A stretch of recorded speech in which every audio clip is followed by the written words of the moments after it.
How to fix email error code 0x800c0005 in Windows. In this video I will show you few solution to fix the problem. Open Start and type cmd. Right-click Command Prompt and click on Run as Administration.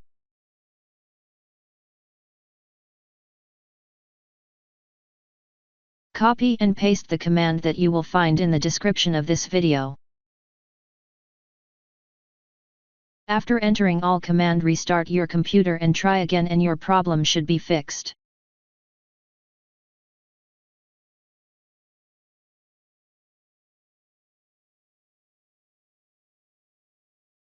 If that didn't work, make sure that components such as SSL and TLS are enabled in the Internet Options section. Type Internet Options in Windows search and press Enter. Go to the Advanced tab.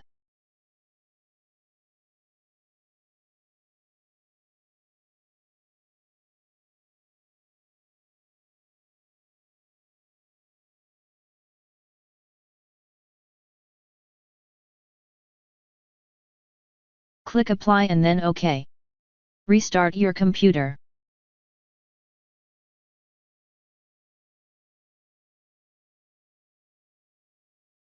If that didn't work,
clear all content in ROM cache folder.